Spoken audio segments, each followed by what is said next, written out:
Hello everyone, welcome once again on my channel Professionalist Medico Girl. Today's our topic is purpurium. In this topic we will study about a lot of important points and facts related to competitive exams. Most of your doubts are cleared in this topic.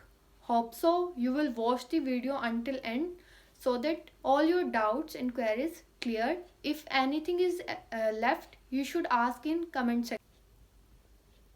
Let's start the topic purpurium. Now, first question is what is purpurium? So, purpurium is the period of about 6 weeks after childbirth during which the mother reproductive organs, or we can say pelvic organs, return to their original non pregnant position. यानी कि जो puerperium है वो after birth of the baby और up to 6 weeks after birth जो वो period रहेगा उसको हम परप्यूरियम बोलेंगे, जिसके अंदर जो मदर के रिप्रोडक्टिव ऑर्गन्स थे जैसे कि यूट्रस और जो भी मतलब यूट्रस की सिम्फाइजोफंडल हाइट के टाइम रेज हुए थे ऑर्गन्स, वो सब अपनी रीगेन करेंगे position again normal non pregnant position तक वो वापस आ जाएंगे. Now come on the physiology of puerperium. Physiology of puerperium देखते हैं हम. सबसे पहले क्या होता है, चेंजेस जो होते हैं आने शुरू होते हैं immediately after the delivery of the baby. किसमें? मदर की बॉडी में. इसमें क्या आएगा कि जो एस्ट्रोजन और प्रोजेस्टेरोन है उनके लेवल में ना शार्प डिक्रीज आएगा. क्यों आएगा? क्योंकि वो प्लासेंटा की वजह से प्रोड्यूस्ड हुए थे ड्यूरिंग प्रेगनेंसी. अब क्योंकि प्लासेंटा रिमूवल हो चुका है तो उनका लेवल भी धीरे धीरे क्या आएगा, ड्रॉप डाउन होना शुरू हो जाएगा, जिसकी वजह से ब्रेस्ट के अंदर लैक्टेशन की प्रोसेस स्टार्ट हो जाएगी. यानी कि ब्रेस्ट स्टार्ट प्रोड्यूसिंग मिल्क, जिसमें फर्स्ट मिल्क जो होता है हमारा, जिसको हम कोलेस्ट्रम बोलते हैं, जो हाई होता है प्रोटीन अमाउंट में. उसके बाद अप टू सेकेंड वीक जो मिल्क आएगा वो हमारा लेस प्रोटीन कंटेनिंग होगा और मोर फैट कंटेनिंग होगा. उसके बाद क्योंकि हमने बोला था कि जो परप्यूरियम का पीरियड होता है वो 6 वीक तक होता है, तो इतने में हमारा यूट्रस भी क्या होना शुरू होगा, श्रिंक होना शुरू होएगा, जिसकी वजह से वो अपनी प्री बर्थ पोजीशन पे आ जाएगा अप टू 6 वीक, जिसको हम इन्वॉल्यूशन ऑफ द यूट्रस बोलते हैं. Involution means the ability of uterus to regain its position again, जो कि नॉन प्रेग्नेंट यूट्रस की होती है. Next heading is types of puerperium.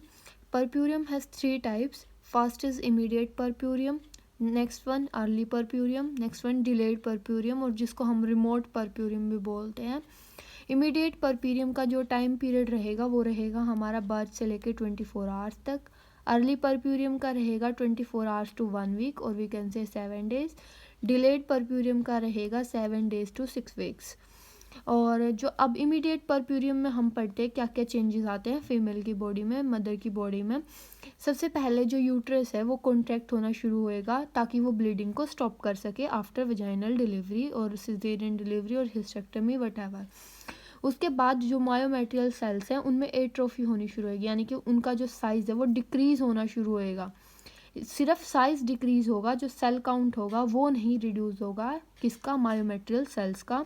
साथ ही साथ ब्रेस्ट फीडिंग स्टार्ट हो जाएगी, इनिशिएट हो जाएगी, और जो मदर और बेबी की बॉन्डिंग है वो स्ट्रॉन्ग होनी शुरू हो जाएगी. किस पीरियड में? इमीडिएट परप्यूरियम पीरियड में.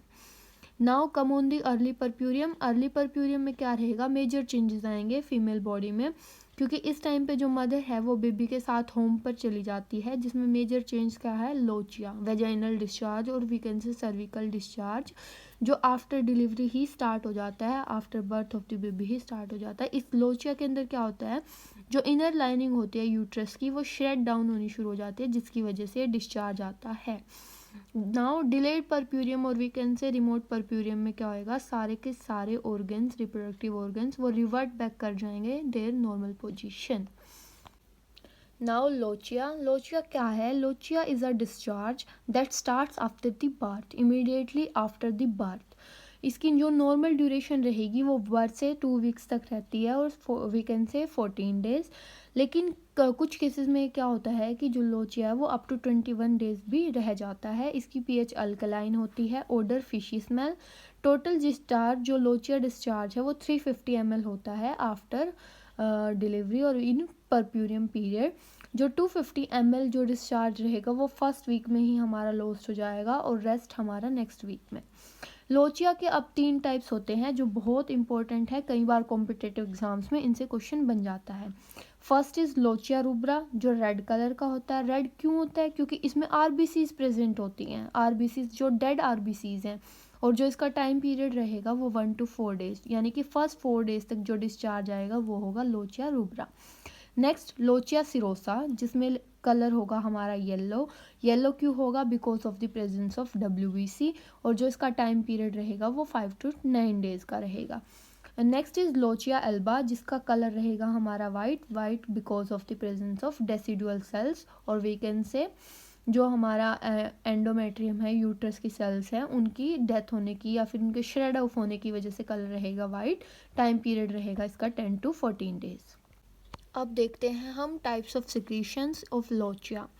जो लोचिया है उसके सिक्रीशंस का जो टाइप है वो अलग अलग होता है, जैसे कि फर्स्ट इज स्कैंटी।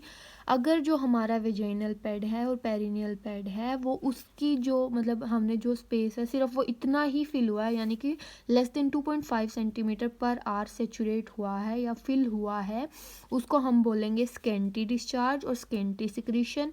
और लेस अमाउंट कब बोलेंगे सिक्रीशन का? जब पैड हमारा कितना, पेरिनियल पैड की जो सेचुरेशन रहेगी वो रहेगी less than 10 centimetre per hour.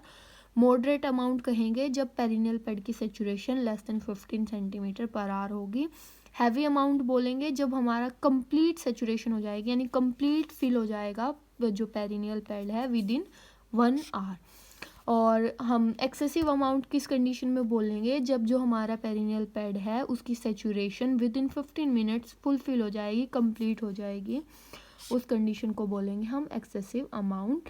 जो हमारा एक्सेसिव अमाउंट है वो हमारा कौन सी कंडीशंस में देखने को मिलता है? हमारा मेनली हमें देखने को मिलता है जो हमारी जिन इंट्रायूटेराइन डेथ्स हैं, और मॉडरेट और हैवी अमाउंट का डिस्चार्ज हमें इन्फेक्शियस केसेस में देखने को मिलता है।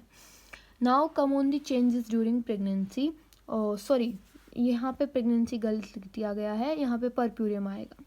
चेंजेस ड्यूरिंग परप्यूरियम क्या आएगा? सबसे पहले पल्स क्या होएगा? जैसे ही डिलीवरी होएगी फीटस की उसके तुरंत बाद फ्यू आवर्स बाद वो इंक्रीज हो जाएगी, साथ ही साथ कार्डिक आउटपुट इंक्रीज हो जाएगी। टेम्परेचर जो रेज होएगा वो रहेगा 37.2 डिग्री सेल्सियस और वी कैन से 99 डिग्री फ़ारेनहाइट। अगर टेम्परेचर हमारा मोर देन 100.4 डिग्री फ़ारेनहाइट हो जाता है तो इसका मतलब कि फीमेल बॉडी में इन्फेक्शन प्रेजेंट है। ब्लड लॉस कितना होएगा परप्यूरियम के टाइम हमारा? अगर नॉर्मल वेजाइनल डिलीवरी है तो 500 ml, अगर सिजेरियन डिलीवरी है तो 1000 ml और 1 लीटर, अगर हिस्टेक्टमी हुई है तो 1500 ml और वी कैन से 1.5 लीटर। फ्लूइड लॉस कितना रहेगा परप्यूरियम पीरियड में? 2 to 3 वाटर लॉस होता है हमारा परप्यूरियम के फर्स्ट वीक में, और 1.5 लीटर होता है नेक्स्ट 5 वीक्स में, because puerperium is total of 6 weeks. Weight loss रहेगा 2 kg तक। वो कैसे रहेगा? फीटस, प्लासेंटा, एमनियोटिक फ्लूइड और ब्लड लॉस को एक्सेप्ट करके, यानी कि इनको हटा के जो हमारा वेट लॉस होगा वो रहेगा 2 kg। Now menstruation and ovulation, जो हमारी कंडीशन रहेगी परप्यूरियम के टाइम पे वो रहेगी लैक्टेशनल एमेनोरिया, जिसमें फर्दर 3 कंडीशंस हैं। इफ़ मदर इज़ लैक्टेटिंग, अगर हमारी मदर लैक्टेटिंग है तो मेंस्ट्रुएशन 3 मंथ्स के बाद स्टार्ट होएगी। अगर नॉन लैक्टेटिंग मदर है तो 1 मंथ बाद।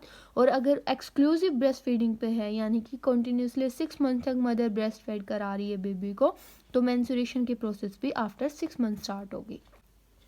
Now management of puerperium. Management में हम कुछ पर्टिकुलर पॉइंट्स को फॉलो करेंगे सो दैट परप्यूरियम पीरियड में हम हमारी मदर को बेटर फील करा सके।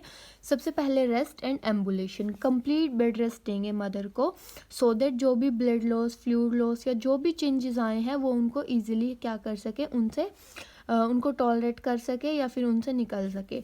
नेक्स्ट हम हमारी मदर को अच्छी डाइट देंगे, diet which is rich in fibres. Hospital stay रहेगा हमारा, नॉर्मल वेजाइनल डिलीवरी हुई है तो 24 to 48 आवर्स हम मदर को हॉस्पिटल में रखेंगे। अगर सिजेरियन सेक्शन हुआ है तो up to 7 days. Sleep provide कराएंगे मदर को up to 8 to 10 hours. Bladder और बाउल केयर करेंगे टू प्रिवेंट द इन्फेक्शन, और क्लीन करेंगे जेनाइटल्स को every voiding of urine, or we can say each voiding of the urine।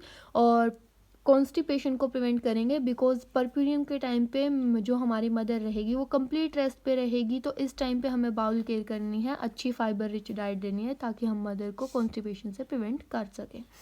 Immunisation करेंगे। Immunisation क्यों?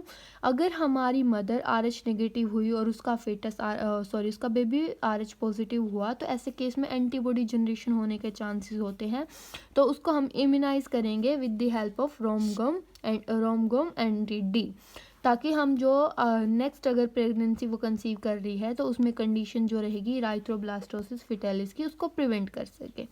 और जो ये हमारा एंटी-D का इंजेक्शन होता है, ये हमें 72 आवर्स के अंदर देना होता है आफ्टर डिलीवरी, और डोज क्या रहेगी इसकी 250 माइक्रोग्राम, और हम इसको रूट कौन सा रहेगा IM। नेक्स्ट हम मदर को एक्सरसाइज एडवाइस करेंगे ताकि वो अपनी non pregnant position, non pregnant stage को एक्वायर कर सके, जिसमें हमारी मेन रहती है कीगल एक्सरसाइज, जो हमारी एब्डोमिनल और पेल्विक मसल्स को स्ट्रॉन्ग बनाती है, स्ट्रेंथन करती हैं। तो होप सो आपको सारा का सारा टॉपिक क्लियर हो चुका होगा। अगर अब भी आपको कोई डाउट है तो आप कमेंट सेक्शन में हमसे पूछ सकते हैं। I will reply as soon as possible for me. इसके जो कंप्लीट नोट्स हैं वो हम अपने इंस्टाग्राम चैनल पर शेयर कर सकते हैं, जिसका लिंक हम डिस्क्रिप्शन में दे रहे हैं। आप वहां से जाके कंप्लीट नोट्स ले सकते हैं, और चैनल को सब्सक्राइब करना ना भूलें ताकि आपको नई वीडियोस की अपडेट्स जल्दी जल्दी मिलती रहें। Thank you.